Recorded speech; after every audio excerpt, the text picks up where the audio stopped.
বন্ধুরা, গোটা বিশ্ব জানে যে বিষ্ণু পুরাণে স্বয়ং ভগবান শ্রীকৃষ্ণ বলেছেন যে রাধা অষ্টমীর দিন এই ফুলটি শ্রীমতী রাধা রানীকে নিবেদন করা মাত্রই 24 ঘন্টার মধ্যে অর্থকে বাড়িতে চুম্বকের মতো আকর্ষণ করে, সেই সঙ্গে দুঃখ কষ্ট জ্বালা যন্ত্রণা এমনকি রোগ ব্যাধিরও দূর হয়ে যায়।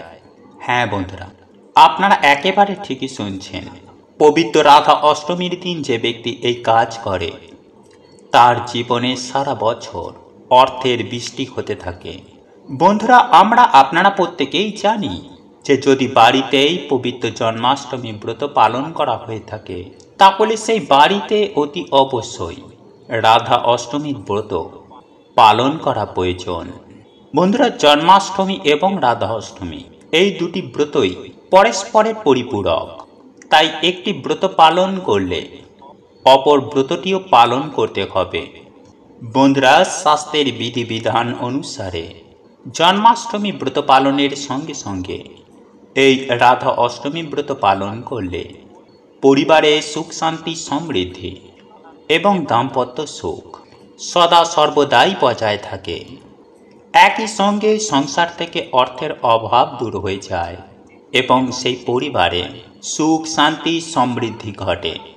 তাই আজ আমি আমার এই ভিডিওটির মাধ্যমে আপনাদেরকে জানিয়ে দেব যে পবিত্র রাধা অষ্টমী ব্রতের দিন কোন সেই ফুল আপনারা পেলে একদম ছাড়বেন না, এবং এই রাধা অষ্টমী ব্রত আপনি কিভাবে বাড়িতে পালন করবেন সেই প্রসঙ্গে।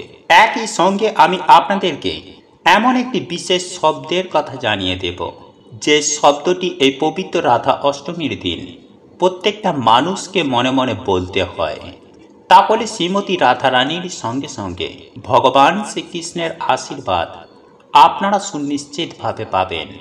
বন্ধুরা, আপনারা প্রত্যেকেই জানি যে এই 2024 সালে 1431 বঙ্গাব্দে এই রাধা অষ্টমী ব্রত পড়েছে আগামী বুধবার, অর্থাৎ 25শে ভাদ্র 11ই সেপ্টেম্বর। আর আপনি যদি পবিত্র জন্মাষ্টমী ব্রতটি বাড়িতে পালন করে থাকেন তাহলে এই পবিত্র রাধা অষ্টমী ব্রতটি বাড়িতে অবশ্যই পালন করুন। তাই এই প্রসঙ্গে বিস্তারিত জানার আগে আপনাদের বলে রাখি, আপনি যদি আমাদের এই চ্যানেলে নতুন হয়ে থাকেন তাহলে চ্যানেলটি অবশ্যই সাবস্ক্রাইব করুন এবং পাশে থাকা নোটিফিকেশন বেল আইকনটি ক্লিক করুন, কারণ আমি বিভিন্ন প্রকার তন্ত্র মন্ত্র বশীকরণ, টোটকা, বাস্তু টিপস, জ্যোতিষশাস্ত্র, পুজো আরাধনা এবং ব্ল্যাক ম্যাজিক করা নিয়ে নিত্য নতুন ভিডিও আপলোড করে থাকি, যা প্রয়োগ করার মাধ্যমে আপনার জীবনে থাকা সকল প্রকার সমস্যার সমাধান হয়ে যাবে। চলুন এবার মূল আলোচনায় প্রবেশ করা যাক। তবে মূল আলোচনায় প্রবেশ করার আগে জয় শ্রীকৃষ্ণ, রাধে রাধে লিখে কমেন্ট অবশ্যই করবেন। বন্ধুরা, যারা সনাতন ধর্মে বিশ্বাস করে, যারা ঈশ্বর বা ভগবানের প্রতি আস্থা রাখে, ভগবান শ্রীকৃষ্ণকে ভালোবেসে থাকেন, তারা অত্যন্ত ভক্তি সহকারে পালন করে থাকে এই জন্মাষ্টমী ও রাধা অষ্টমীর ব্রত।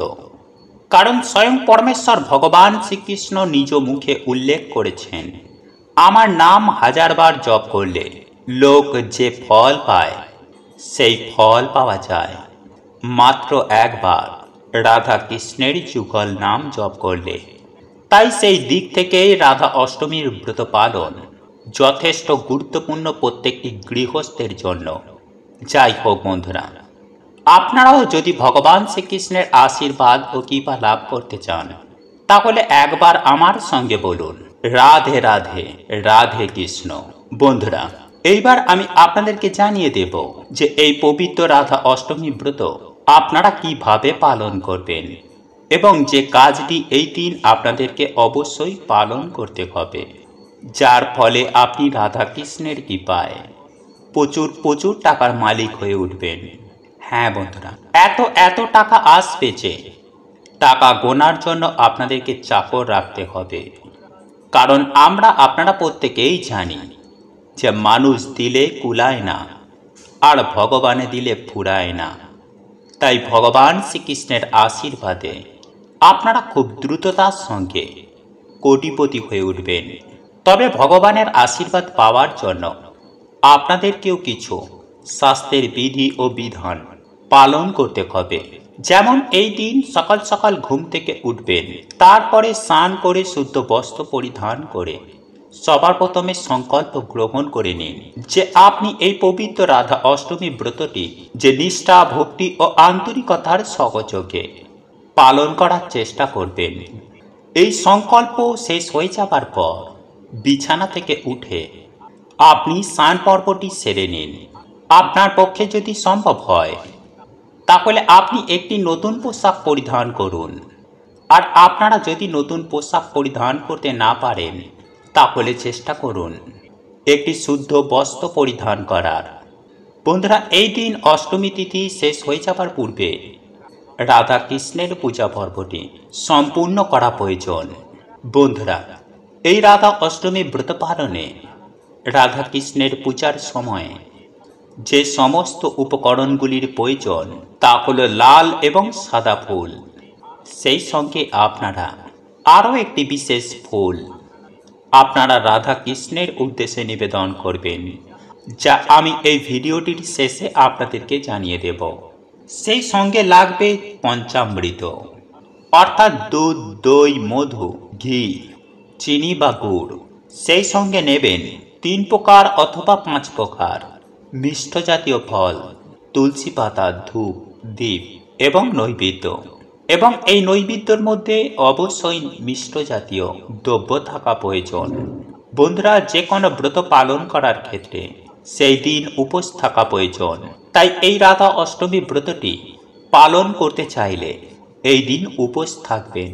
যদি আপনি সম্পূর্ণ উপবাস রাখতে না পারেন তাহলে সেক্ষেত্রে সাবু, ফল, দুধ বা নুন চিনির জল কিংবা ডাব আপনারা খেতে পারেন। বন্ধুরা, এইবার আমি আপনাদেরকে জানিয়ে দেব যে আপনারা কিভাবে খুব সহজেই রাধাকৃষ্ণের পূজা করবেন। বন্ধুরা, সবার প্রথমেই একটি চৌকি একটু উঁচু জায়গায় একটি লাল বা হলুদ কাপড় পেতে তার ওপরে স্বয়ং পরমেশ্বর ভগবান শ্রীকৃষ্ণ ও শ্রীমতী রাধা রানীর মূর্তিটি স্থাপন করুন। আর যদি আপনার বাড়িতেই রাধাকৃষ্ণের মূর্তি বা ছবি না থেকে থাকে তাহলে এই রাধাকৃষ্ণের মূর্তি সবার আগে আপনার গৃহে আনা প্রয়োজন। বন্ধুরা, অনেকেই রাধাকৃষ্ণের মূর্তির পাশাপাশি পুজোর ঘটও স্থাপন করে থাকেন। আর যদি আপনার পক্ষে সম্ভব হয় তাহলে সেক্ষেত্রে আপনি একটি মঙ্গল ঘটও স্থাপন করতে পারেন। এরপর পঞ্চামৃত দিয়ে রাধাকৃষ্ণের মূর্তিটিকে স্নান করান। তারপর দুজনকেই নতুন বস্ত্র পরিধান করিয়ে সুন্দরভাবে সাজিয়ে তুলুন এবং ঘট পুজো করার সঙ্গে সঙ্গে রাধা কৃষ্ণের পুজো আরাধনা করুন। ফুল, ফল, নৈবেদ্য, মিষ্টি সাজিয়ে রাধা কৃষ্ণের কাছে নিবেদন করুন। বন্ধুরা, আপনারা এই দিন ভগবানের উদ্দেশ্যে ভোগও নিবেদন করতে পারেন। তবে আপনারা যদি জীবনে প্রচুর আর্থিক উন্নতি করতে চান, যদি চান আপনি প্রচুর টাকার মালিক হতে, যদি আপনারা চান স্বয়ং পরমেশ্বর ভগবান শ্রীকৃষ্ণ আর শ্রীমতী রাধারানীর কৃপায় আপনার সংসারে টাকা উপচে পড়ুক, তাহলে মাত্র 2টি কদম ফুল কিংবা 2টি পদ্ম ফুল রাধাকৃষ্ণের পূজার সময় একটি ভগবান শ্রীকৃষ্ণ ও অপর একটি ফুল শ্রীমতী রাধারানীর উদ্দেশ্যে চরণে নিবেদন করুন। তাহলে দেখবেন আপনারা জীবনে যা চাইবেন তাই পাবেন। হ্যাঁ বন্ধুরা, এই ফুল হাতে নিয়ে আপনারা যা বলবেন তাই সত্য হয়ে যাবে। এক কথায় বলতে গেলে আপনাদের জীবনে সুখ, শান্তি, সমৃদ্ধি সমস্ত কিছুই থাকবে এবং উত্তরোত্তর বৃদ্ধি পাবে। সেই সঙ্গে সঙ্গে ভগবানের কৃপায় আপনারা কোটিপতি হয়ে যাবেন, আপনার মনস্কামনা পূর্ণ হবে। বন্ধুরা, এই কদম ফুল ও পদ্ম ফুল আপনি যদি একবার ভগবান শ্রীকৃষ্ণ ও শ্রীমতী রাধারানীর চরণে মনস্কামনা বলে নিবেদন করেন তাহলে আপনার জীবনে কখনো অর্থের অভাব হবে না। আপনার 14 পুরুষ টাকার ওপরে বসে খাবে। এছাড়াও তাই বন্ধুরা, এই ব্রতের আগের দিন কোনো রকমের এই দিনে কিন্তু আপনারা আমিষ, পেঁয়াজ, রসুন, নেশা, ভাঙ একদমই করবেন না, বিশেষ করে রাত্রিকালে। কারণ বন্ধুরা, ব্রতের আগের দিন অবশ্যই আমাদের কিন্তু নিরামিষ আহার গ্রহণ করতে হয়। তাই বন্ধুরা, পারলে অবশ্যই আপনারা এই দিন রাতে আপনারা ভগবানকে ভোগ নিবেদন করে বাড়িতে সকলে তা গ্রহণ করুন। এরপর রাতে ঘুমানোর আগে শ্রীমতী রাধারানী এবং ভগবান শ্রীকৃষ্ণকে বাড়িতে আমন্ত্রণ জানিয়ে তারপরে ঘুমিয়ে পড়ুন। এরপর বন্ধুরা, এই রাধা অষ্টমীর দিন সকাল সকাল মানে ব্রহ্ম মুহূর্তে ঘুম থেকে উঠবেন। তারপরে বন্ধুরা, আপনারা মা গঙ্গাকে প্রণাম করে আপনারা সকালেই স্নান করে নেবেন। এরপর স্নান করে এসে আপনারা পরিষ্কার পরিচ্ছন্ন শুদ্ধ জামা কাপড় পরে ভগবানের আরতি করে আপনারা একটি সংকল্প নেবেন যে আজ আপনারা ভক্তি মনে ভগবানের এই ব্রত সম্পূর্ণ করবেন। নাম্বার 6, এছাড়াও বন্ধুরা, এই দিনে কোনো রকমের কিন্তু কোনো খারাপ কার্য বা অধার্মিক কার্য একদমই করবেন না। কারোর মনে এই দিনে কিন্তু আপনারা কোনো রকমের দুঃখ দিয়ে কথা বলবেন না। এই দিনে যদি আপনাদের বাড়িতে কেউ আসে তাহলে তাকে কিন্তু আপনারা খালি হাতে একদম ফেরাবেন না। আপনার যতটুকু সাধ্য সামর্থ্য আছে ততটুকু দিয়েই আপনারা সাহায্য করার চেষ্টা করবেন। কারণ বন্ধুরা, এই দিনেই স্বয়ং ভগবান শ্রীকৃষ্ণ ও শ্রীমতী রাধারানী ভক্তের পরীক্ষা নিতেই কী রূপে চলে আসেন তা কেউ বলতে পারে না। তাই এই দিনে বন্ধুরা, আপনারা বেশি বেশি করে হরিনাম করুন, গীতা পাঠ করুন বা গীতা শ্রবণ করুন এবং আপনার সাধ্য ও সামর্থ্য অনুযায়ী বন্ধুরা এই দিনে ভগবানের পুজো দিতে কিন্তু একদম ভুলবেন না। এবং এই দিন সন্ধ্যাবেলায় আপনারা তুলসী মঞ্চে একটি প্রদীপ দেখান। এই দিনে ভগবানের আপনারা আরতি করুন। এছাড়াও এই দিনে বন্ধুরা, শ্রীমতী রাধারানীর সবথেকে প্রিয় ফুল এবং ফল হচ্ছে গোলাপ এবং আতা। তাই এই দিনে বন্ধুরা অবশ্যই কিন্তু এই ফুল এবং ফল শ্রীমতী রাধারানীকে অবশ্যই নিবেদন করুন। এছাড়াও সাদা বা হলুদ সুগন্ধি ফুল এবং পদ্ম শ্রীমতী রাধারানীর খুবই প্রিয়।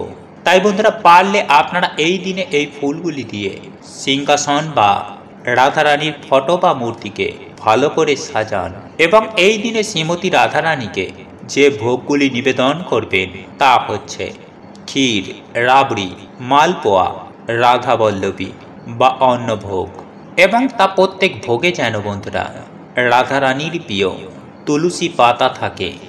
নাম্বার 7, বন্ধুরা, এই দিনে আপনারা যারা ব্রত রাখছেন তারা দুপুরে রাধারানীর মহা অভিষেক এবং মহাব্রত পালন করার পর সেই প্রসাদ আপনারা সকলকে বিতরণ করে দুপুর 12টার পর আপনারা এই প্রসাদ খাবেন।